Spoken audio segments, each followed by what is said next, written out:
So this is a great pleasure to be here. As an author, you often don't know who is reading you. So it's great to come here in Turkey and find out that people actually read what I write. And it's a great pleasure to see so many of you here. As some of you may know, one of my projects right now is to put the lectures on Marx's Capital on the web, and we're now putting the lectures on Volume 2. Volume 2 of Capital is one of my favorite books, even though it's probably the most boring book that Marx ever wrote. And it's my favorite book in many ways because it's there that he starts to define how capital creates its own space and time. It's also the book where he talks about transportation and fixed capital and turnover times. But as I go through it, I realize that it has several clues which are very, I think, important for the most recent work I've been trying to do, which is really the work on how to connect the history and dynamics of urbanization with what's going on in the overall dynamics of accumulation of capital and what's going on in the macro economy. And there's one piece of the story in Volume 2 which I think is very intriguing, and I've been thinking about it, so I want to share it with you. At one point, Marx builds a very, very simple model. He does this sort of thing. He creates a very simplified version of the world in order to understand something which is of critical importance. And the simplified model he makes goes something like this. He said, imagine you live in a world where there are only two classes, workers and capitalists. What's the relationship between demand and supply in that world when there is accumulation occurring? And he points out immediately that there is an imbalance in demand and supply.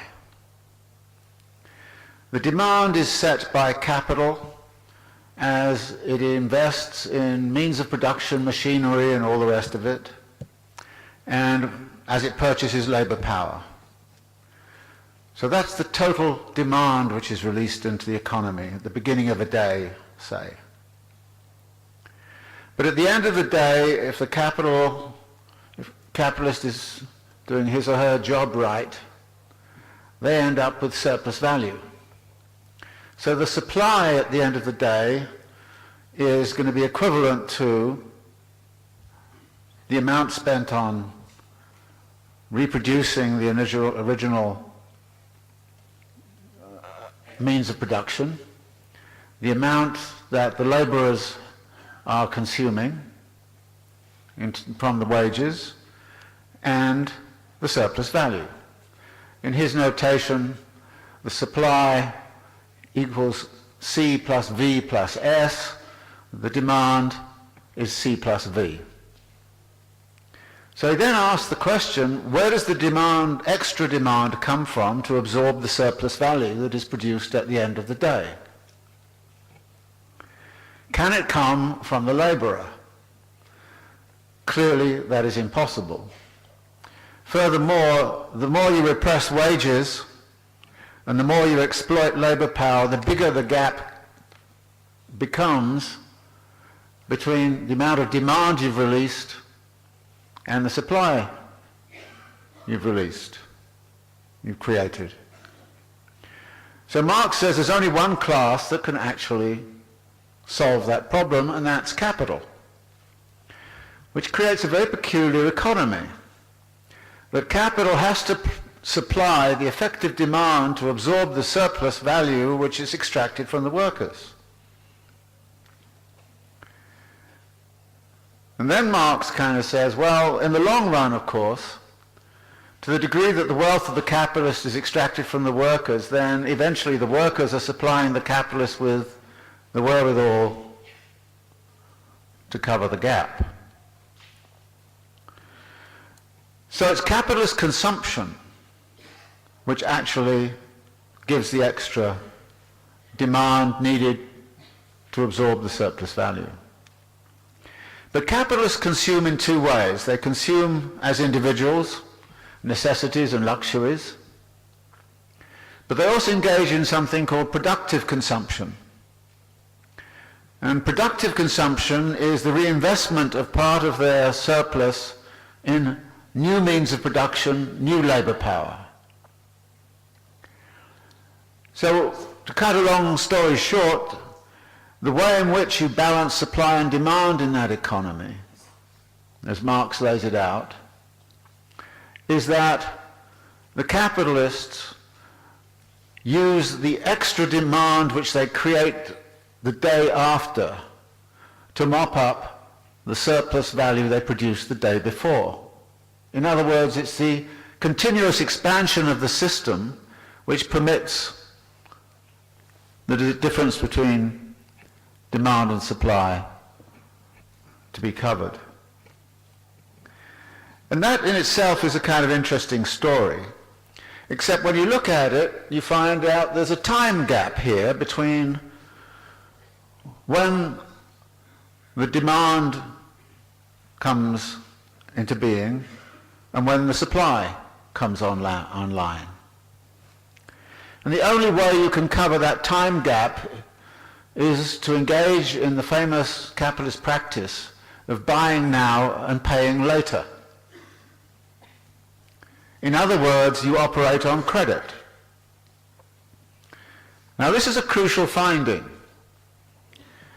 because it turns out when you take that argument a little bit further, you find that the accumulation of wealth on the part of the capitalist class depends entirely on the accumulation of debt. And actually, it's very interesting to look at global debt figures throughout the history of capitalism and match them with global growth figures. Now, there's a lot of chatter in my part of the world these days about how terrible it is to have all of this debt. And we've got to stop creating all of this debt. And the Republican Party is particularly fierce about trying to get rid of all of this debt. But if Marx's argument is correct, if you get rid of all of the debt, you actually end capitalism.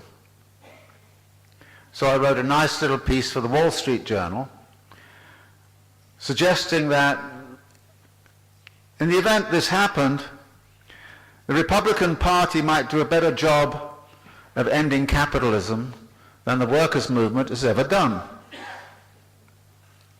Of course, the Wall Street Journal didn't publish it, but you can find it on my website. Now, I get into this because this has a lot to do with the temporality of capital accumulation. And one of the arguments I've been making for a long time is part of this productive consumption which is going on involves investment in the built environment. And so I've argued that for a long time the demand-supply problem, the tendency to overaccumulate capital problem, is resolved by surges of surplus capital into the urbanization process. And those surges actually very often correspond to times and moments when capitalism in general is in a lot of trouble.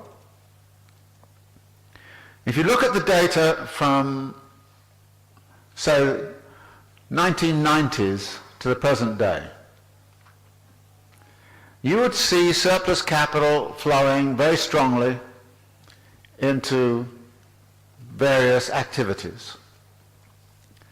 In the 1990s, we had the high-tech bubble, the new economy.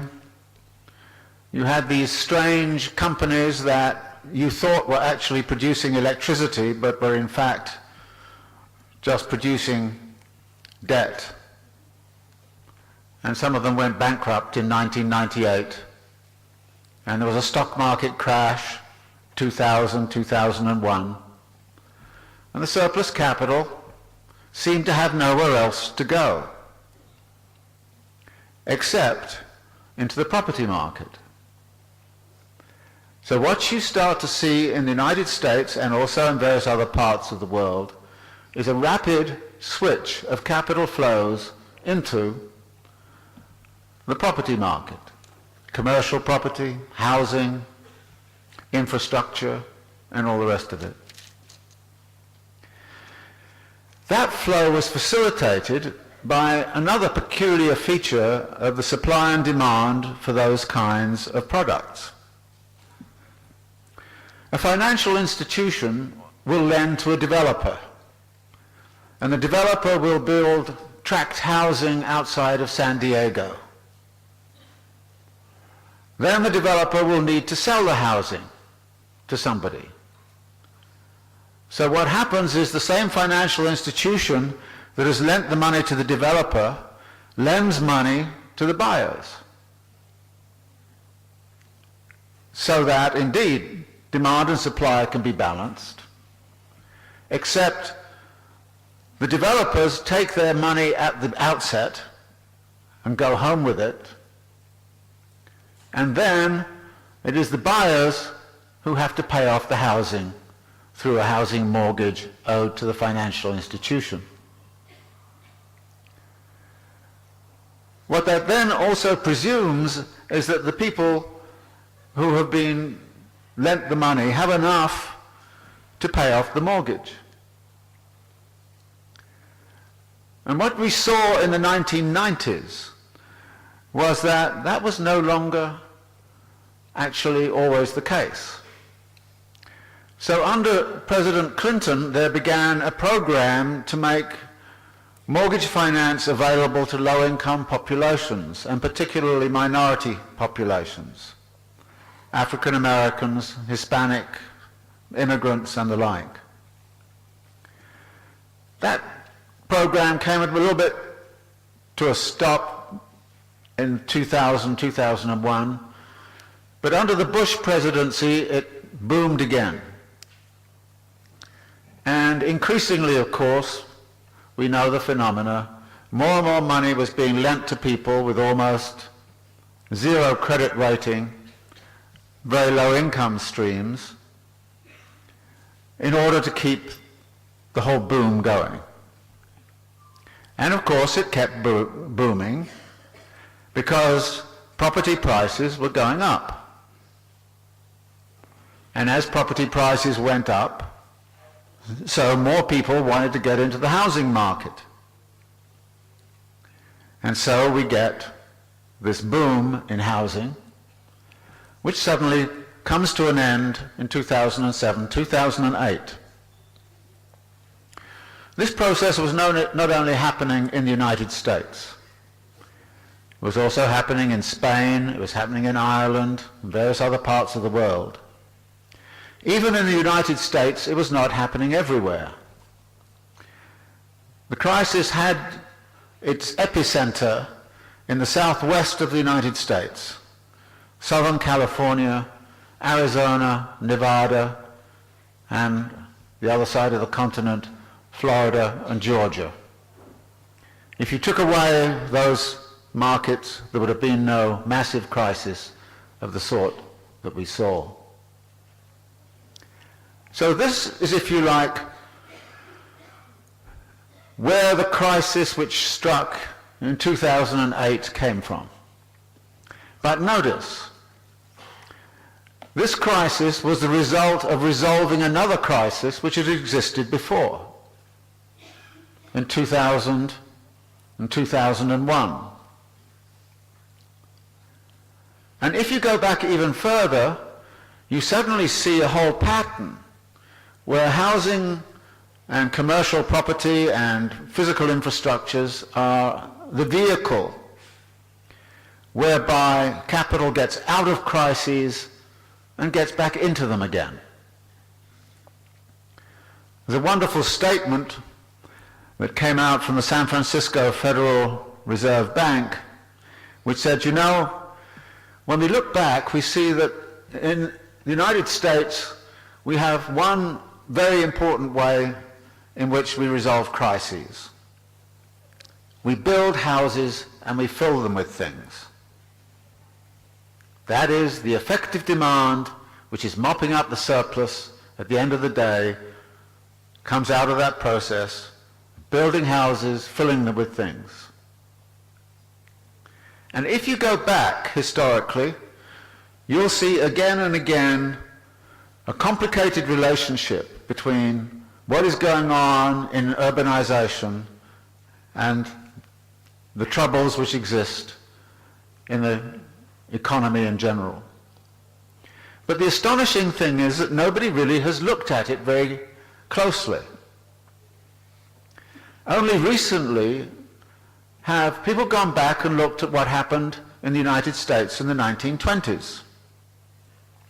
In the 1920s, there was a similar boom in the property market. A huge increase in property prices, speculative activity in commercial property, and particularly in New York and Chicago, and also in Florida. That boom came to an end precisely 1 year before the total stock market crash of 1929. And that, of course, led into the Great Depression. So what we see is actually a housing component and a property market component of what triggered the Great Depression.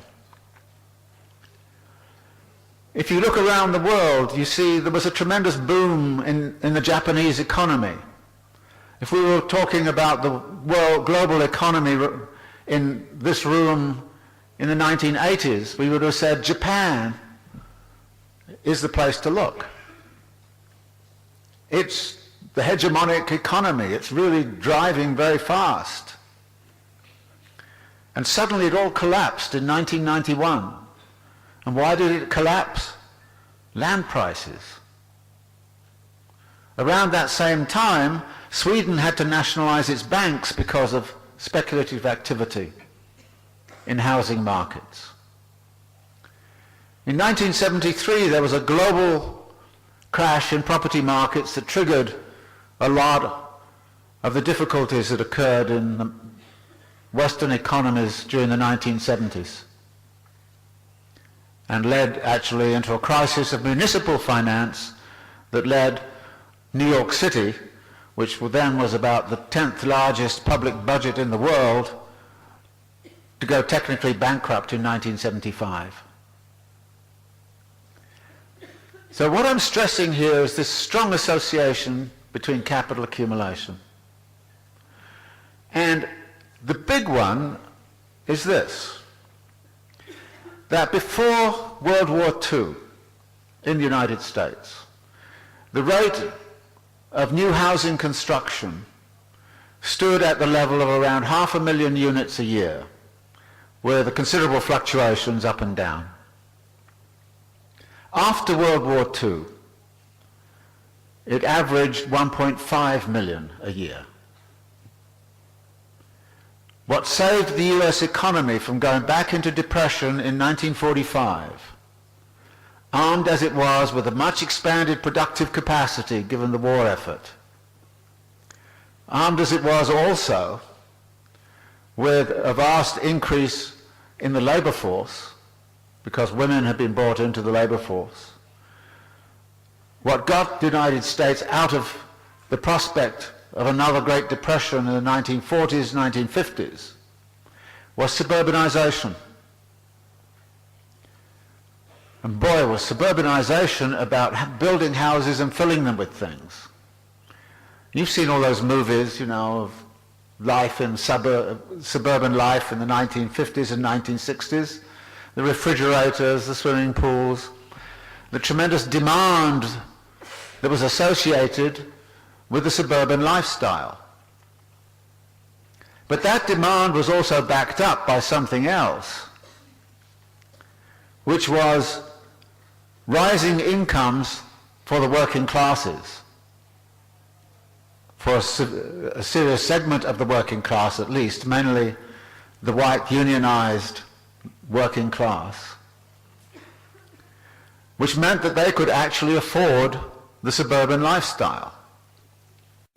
But that was also matched by all of those reforms which were put in place in the 1930s to try to stimulate the housing market.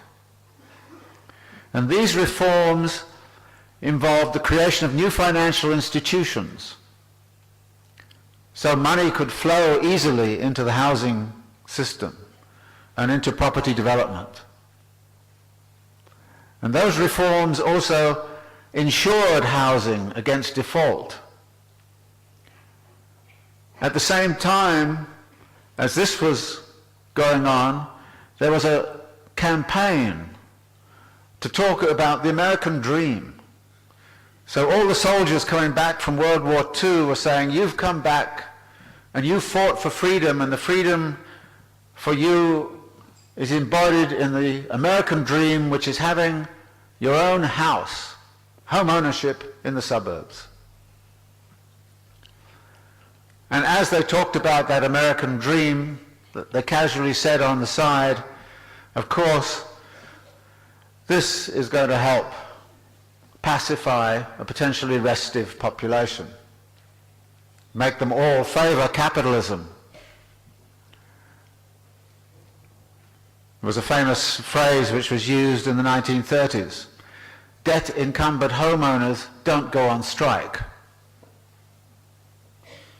They don't create trouble. So this whole program, from 1945 onwards, right up until 2008, 2009, involved this vast suburbanization process and a reurbanization of the inner city as well, through gentrification and Disneyfication, creation of urban spectacle, and all the rest of it. In other words, the transformation in urban lifestyle played a very important political role, because the suburbanites all vote for the Republicans. The suburbanites start to forget about the city as a whole and think about the security of their own little gated community. So it fragments the politics of the city. It creates a socially pacified world at the same time as it deals with that foundational problem that Marx had mentioned about how to match demand and supply on a continuous basis over time. Well, it all fell apart in 2008. For the first time, when you get to 2009, the rate of home ownership, the home construction, has fallen back into the same level of the 1930s. In other words, the suburban solution is over. The United States has to do something else. What can it do? Very hard to see what it can do. Now, I've used the example of the United States here because that story is very clear to me. But when I studied Second Empire Paris between 1850 and 1871, you saw a similar story. A property market boom in central Paris, the building of the boulevards, the building of the new department stores, the creation of a new urban lifestyle, which stabilized the economy until the debt became too big. And there was a crash in 1867. Then a crisis of municipal finance the year after. And then Louis Bonaparte, not knowing what to do, decided what some rulers often do, which is to go to war and he lost. And we ended up with the Paris Commune. So the dynamics of this process, which are not often talked about, are absolutely central to the story of how capital accumulation works. And the thing that has been very surprising to me is that when I go to the literature, and I did a housing search, housing market search, in the conventional economics literature about the connections that might exist, there was almost nothing in the conventional literature at all. And of course, when I went back to the Marxist literature, the only literature I could find was the things that I'd written and a few other people had written. In other words, people don't seem to recognize how significant this is. And if you look right now at that part of the world which is flourishing, and that part of the world which came out of the crisis of 2007, 2008 very fast, what do you see? By the end of 2008, early 2009, China had lost 30 million jobs in about 6 months because of the collapse of the export industries, which collapsed because of the collapse of the US consumer market. 30 million jobs. An ILO report came out at the end of 2009 looking at the net job losses around the world. When it looked at China, it said their net job loss is 3 million.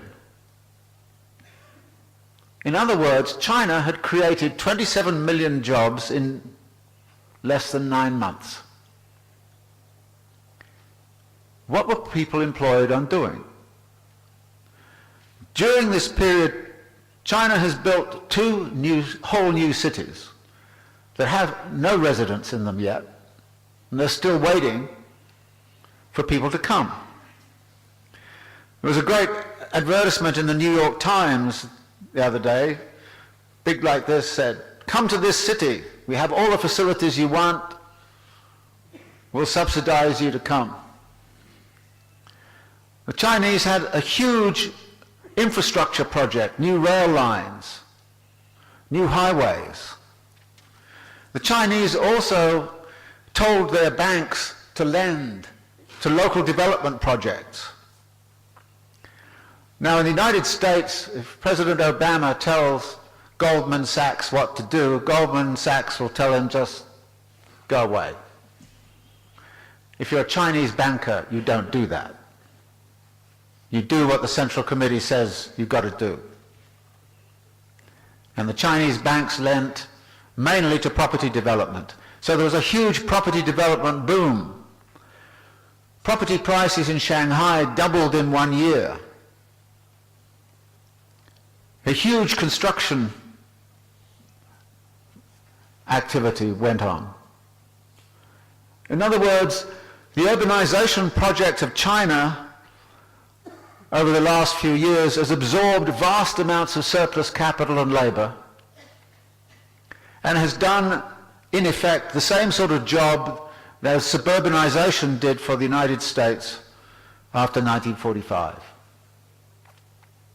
And of course, anybody who supplies means of production to China, raw materials in particular, has flourished very well. Much of Latin America, which has reoriented its trade to China, is doing very well. It's growing at 8%. China's been growing at 10%. It's Europe that's at close to zero. United States, lucky if it makes 2. So urbanization is in fact the answer for China and the answer for much of the rest of the world. And actually, if you look at the BRIC countries, Brazil, Russia, India, you'll see similar booms going on. And what did I see in Istanbul? Cranes all over the place. And I made the remark, I said, it looks like Spain looked like 5 years ago. My point here is, watch out when you have one of these booms, because you can get overextended very easily and there can then be a collapse. There are serious problems in China of overcapacity. They've built too many airports, they've built too much infrastructure, their property market is overheated, and they've got all sorts of issues. It turns out there are a lot of underperforming loans in the Chinese banking system, which, by the way, there have been before. And it may take a massive effort by the central government to spend all of its foreign exchange reserves on recapitalizing its banking system. So this is, I think, a crucial part of the story. Now, if this is a crucial part of the story, then the other part of it is, if cities are being built, not the way people want them to be built, but the way capital has to build them in order to rescue itself from these periodic disasters, then in what ways can we say that the capitalist city is actually meeting people's needs and actually meeting people's wants, needs and desires? And to what degree are people being pushed around in cities in order to make way for this developmental process? And of course, Engels, way back in 1872, wrote about displacement of vulnerable and low-income populations from potentially high-rent land. And he wrote that in 1872, and it shocks me that people are still surprised it's still happening. But you say this is the central form that capitalist urbanization takes. Which then brings me to the question, to what degree are all of these struggles that we see by social movements in the cities part and parcel of what we might call an anti-capitalist agenda? And to what degree, if we think in anti-capitalist terms, do we have to say that the city has to be one of the big questions that has to be inserted into the discussion? When you look back, you find all kinds of urban struggles that have gone on, some of which have led into revolutions. 1848, a revolution in Paris. But the interesting thing here, it wasn't only in Paris, it was also in Milan and Frankfurt and Vienna. In other words, there was a revolutionary movement that spread through the urban network. 1968 wasn't only Paris, it was Chicago, it was Bangkok, it was London. One of the phenomenal events in recent history was a day, February the 15th of 2003, when there were 3 million people on the streets of Rome, 2 million on the streets of Madrid, 2 million in Barcelona, 1.5 million, maybe 2 million in London. Protests in something like 280 cities around the world against the prospect of going to war with Iraq. It was the urban network. The Occupy movement very recently had lots of little kind of boom through the urban network. In the 1960s, there was a generalized urban crisis in the United States where about 40, 50 cities in the United States saw urban uprisings in the wake of the assassination of Martin Luther King. In other words, the city is not only a site where class struggle, and revolutionary activity occurs, it's also one of the stakes in revolutionary action. Because one of the stakes, which was very important in 1968, for example, were the qualities of urban life. And interestingly, in the United States, a lot of what happened in 1968 was a revolt against the suburbs. The feminist movement called the suburbs the place with no name, in which women were trapped into a certain lifestyle which was horrendous. Suburban youth were bored.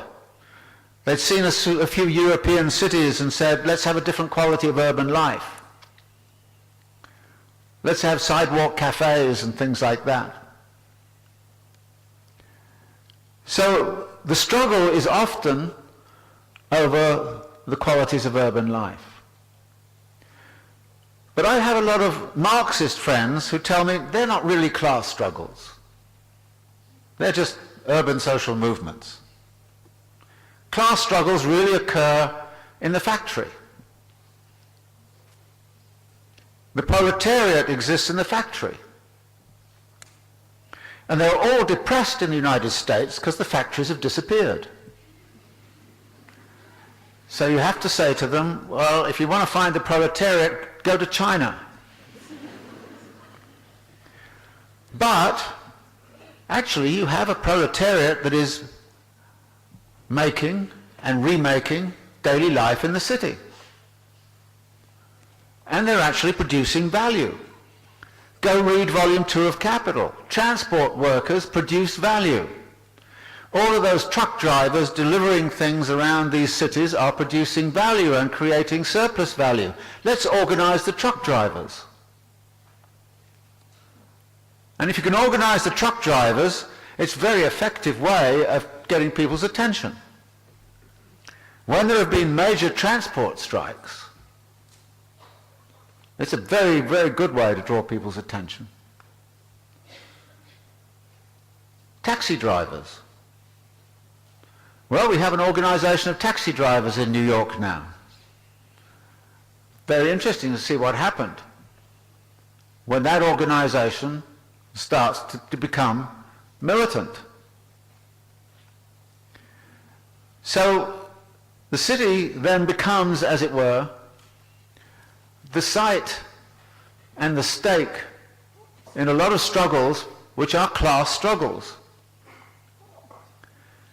So I say to my Marxist friends, why don't we redefine the proletariat as all those people who are contributing to the production and reproduction of urban life?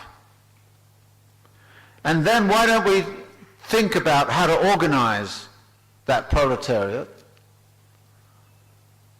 into an anti-capitalist struggle, to build an alternative city, a city that is not defined by the requirements of capital accumulation forever, but a city that is defined by the use values and the facilities which are going to contribute democratically to a decent life for everyone. And if you look backwards, I say to them, you'll see that there were events like the Paris Commune where the city was the center. You'll see uprisings in cities like Cordoba in 1969. Most recently, you'll see an uprising in the city of El Alto in Bolivia.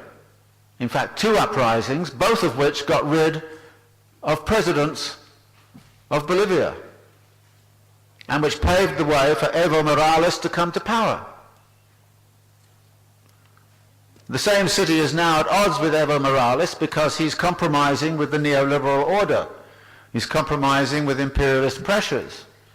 And the people in El Alto are saying, you can't do that. We put you in power to contest all of that. So the revolutionary stakes in urban struggles are very, very strong. And I therefore think that we should pay much more attention to a simple question that was asked me by a trade unionist friend of mine, who looked at this and said, how do you organize a whole city? And I said, well, I don't know.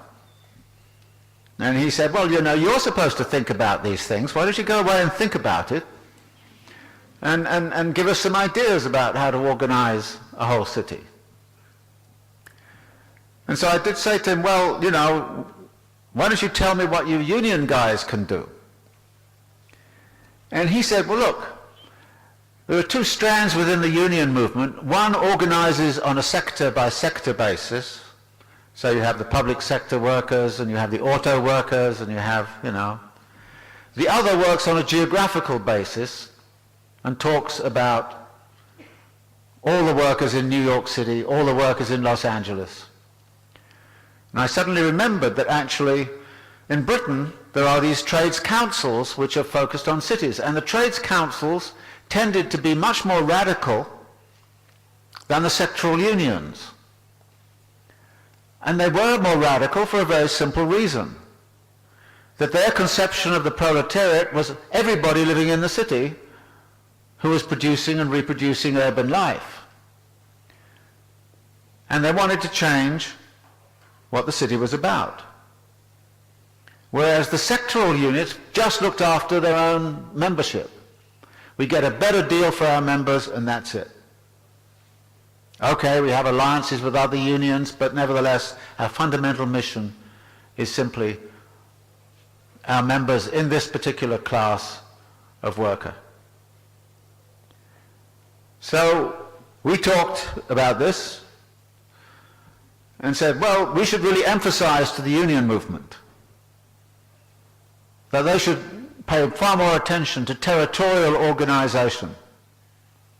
And territorial organization that is not simply about work-based questions, but is also about living space questions.